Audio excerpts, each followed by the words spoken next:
I've been planning for the longest time to do an extended reflection on Spider-Man No Way Home. And I have to admit, for the longest time, I was trying to decide whether or not to do it with spoilers or without spoilers. And I finally decided to do it with spoilers because there are certain themes that I want to talk about today that can only be best explained by giving a bit of context. So we'll see how it goes.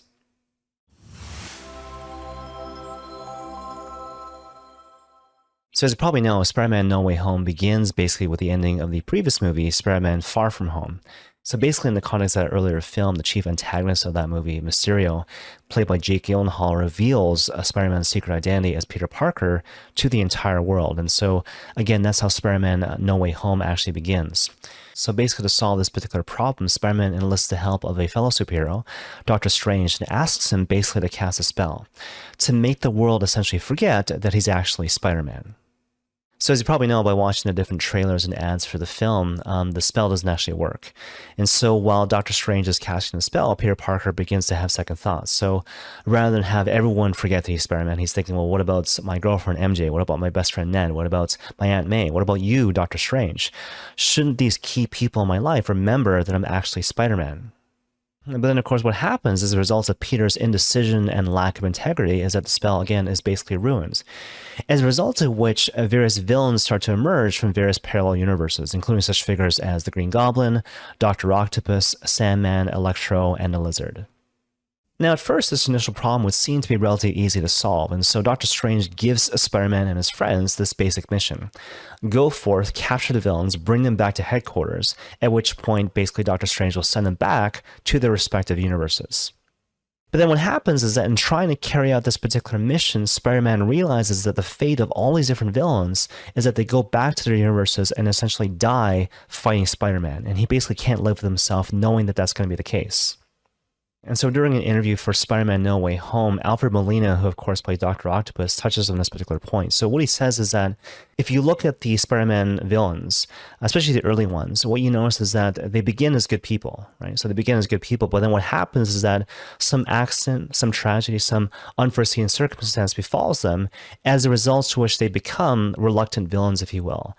And the genius of Spider-Man is that he recognizes that, right? So Spider-Man recognizes that these guys, they don't begin as evil people. They begin as good people. And in fact, for the most part, especially when we look at the early comics, they are actually his friends, right? And so therefore, the goal in the mind of Spider-Man is not so much to simply defeat these guys or even kill them, certainly, but the goal is actually to bring them back to the light, to bring them very much into the path of redemption and salvation. He's trying to help them to get better. And of course, that's what we see in the context of Spider-Man No Way Home, right? And so before sending these guys back to their respective universes, he resolves to help them to cure them of the wickedness that plagues them in their hearts.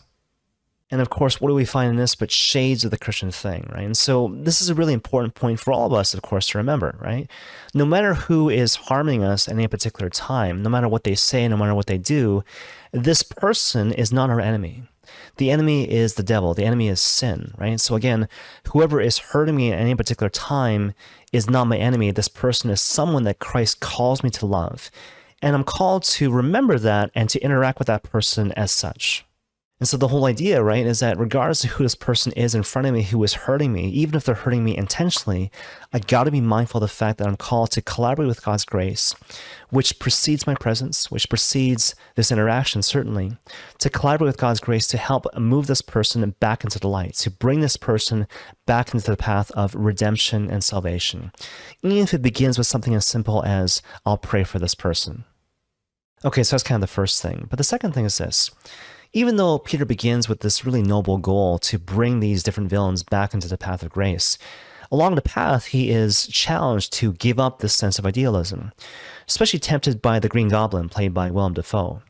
So the Green Goblin, throughout the course of the movie, he's obviously trying to get Peter to give up fighting the good fight by inviting him to give in to a sense of discouragement and despair. Basically, by recurringly playing to a sense of pride, by saying to him, like, look, you have this strength, you have this power, why not just take what you want? Why do this thing of being patient, working with people in their weakness, helping them become better? Why not just like take what you want and find happiness through possessing and controlling and going that route, as opposed to doing this other way, going the way of love? Because the way of love seems to be pathetic, it seems to be weak. And so Willem Dafoe doesn't actually say those lines in the context of the film, but that's basically the gist of it, right? You're strong, go fight for yourself. Why bother fighting for the weak? But you see, in response to that particular approach, perhaps we might quote St. Paul's very famous letter to the Corinthians, 1 Corinthians chapter 13, that letter which is often read in the context of weddings, right? Love is patient, love is kind, and so on and so forth. And the whole idea is that when you read that particular letter, what Paul is saying is that love is not weak, love is strong. It requires great strength, great interior fortitude to be patient and to be kind and to not be boastful and so on and so forth in the midst of a cruel and sinful world.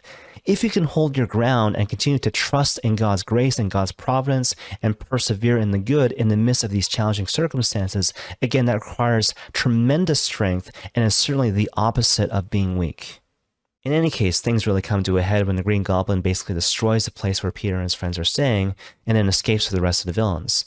In the aftermath of which, Peter is talking in the midst of this fiery rubble to his Aunt May.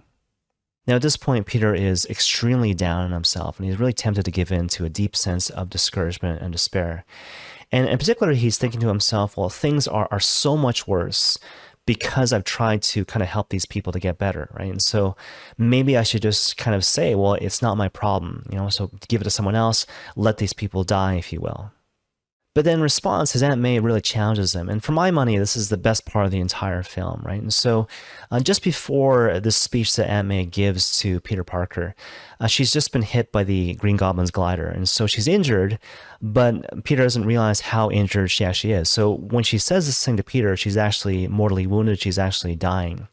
And so this really adds a sense of drama to the scene because even though Peter knows that she's hurt, he doesn't know that she's actually using her final breath to speak these words of encouragement to her nephew, right? And so basically, again, Peter is about to give in to discouragement and despair. He's really down. He's kind of giving into darkness. When Aunt May starts to say to him, like, look, I got to say something to you. And now listen here. And she's strong for him, even though, again, she's dying. And she says, look, with great power comes great responsibility, And obviously, it's the words that you hear in every Spider-Man movie, but we hadn't heard it till now in the context of these Tom Holland films. And if you follow Spider-Man comics, usually those words are said by the dying Uncle Ben to Peter, and this propels him to become a superhero. But in the context of this film, it's interesting how they revise it. So Aunt May basically gives Tom Holland's Spider-Man his Uncle Ben moment, right? So again, like she rises to the occasion and tells him, with great power comes great responsibility, and with that, she dies, And so that those are her final words to this guy to help him persevere and pull him out of the darkness. But you see, before we go on to talk about the third act, I want to spend some time talking about this struggle that Peter's going through, right? And so the idea is that, look, because I try to help these people get better, because I try to help, again, bring them back into the light, things are now worse as opposed to being better. And now this place that we were staying at is ruins. The villains have escaped. My Aunt May is dead. And so, gosh, like maybe if I just kind of minded my own business, people wouldn't be hurt and things would actually be better. To use a biblical analogy, think about the story of Mary and Joseph in the context of Christmas, right? And so originally Mary and Joseph, they wanted to have a simple life, simple family, simple town of Nazareth, right? But then of course what happens is that God sends an angel. He sends the angel Gabriel to invite Mary to be the mother of the Savior, which of course she accepts. But then think about what happens in the aftermath of Mary accepting that particular invitation. Chaos ensues, violence even ensues, all sorts of confusion and darkness. And so, for example, there's a room in the inn, there's the murder of the holy innocents. That's followed, of course, by a flight into Egypt, where they don't know the language, they don't know the culture, and they're called to stay there for literally God knows how long before going back to the little town of Nazareth, where they're called to live this ordinary hidden life, again, for an undetermined amount of time. And that's their life as the Holy Family. And you got to consider, right? I mean, what were Mary and Joseph saying to each other? What were they thinking about as all these things were going on? Probably some variation of like, wow, like when we accepted the invitation to become the Holy Family, we didn't expect it would be like this. We didn't expect that things would become worse in a certain sense before actually becoming better. And again, and that's precisely what you see in the context of Spider-Man No Way Home, right? So Peter decides to go the way of life. He decides to go the way of love and journeying with the other. And again, initially things don't seem to be getting better, they seem to be getting worse. But because things aren't immediately better, he's tempted to think, therefore, I'm not called to do this particular thing. Maybe I should have said, in retrospect, it's not my problem, just let these people die. But then again, here's his Aunt May, who in her woundedness embodies the crucified and wounded Christ, who says to him in no uncertain terms, take heart and have courage, persevere and fight the good fight. With great power comes great responsibility. Now, while all this is going on, MJ and Ned, they're basically praying for a solution. And then it occurs to them that Ned has this magic ring, which used to belong to Doctor Strange, which in turn allows basically the holder of the ring to transport people from one place to another. So Ned basically begins to cast a spell to try to bring Peter Parker back to them. But then what happens is that Peter Parker comes to them, but it's not the Peter Parker they might expect, right? And on top of that, it's not just one Peter Parker, it's actually two Peter Parkers. So then basically what happens is that two Spider-Men basically emerge from these magical portals. One played by the actor Andrew Garfield, and the other one played by Tobey Maguire.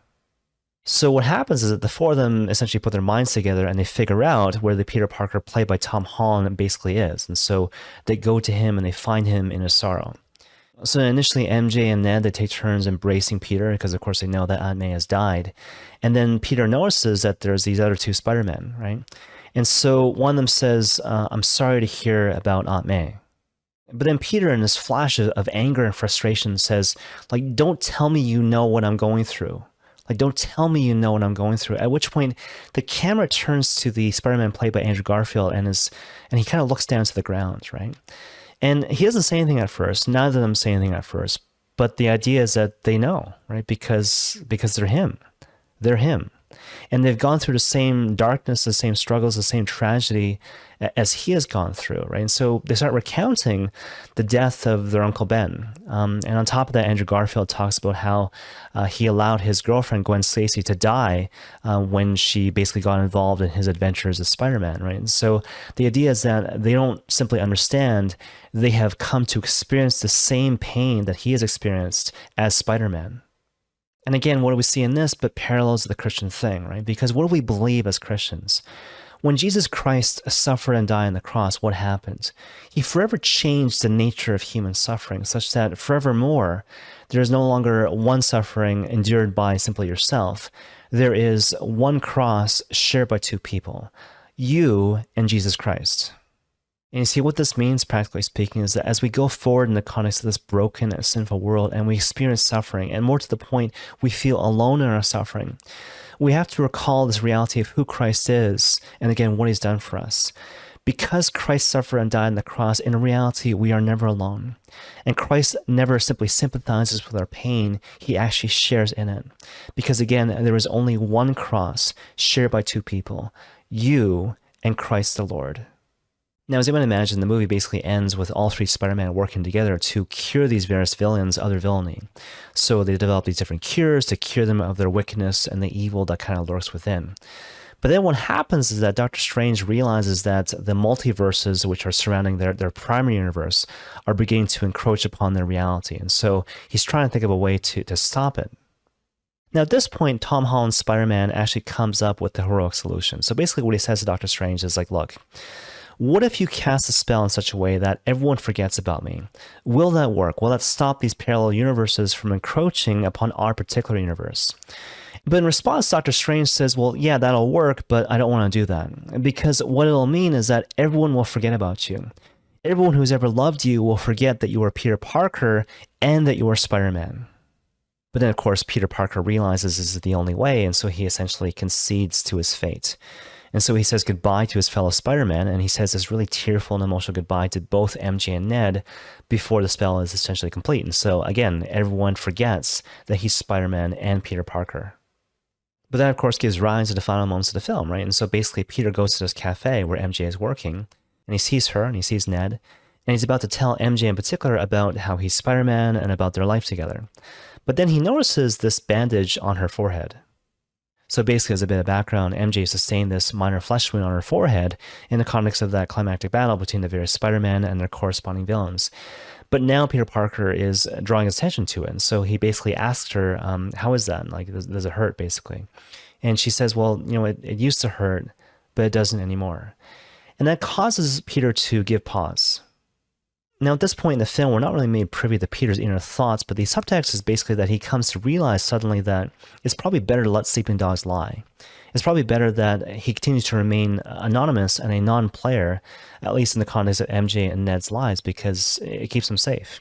It keeps him from harm. And so he makes the really heroic choice to go forward as Peter Parker and as Spider-Man without the support network of the people who loved him, the people who were part of his previous life.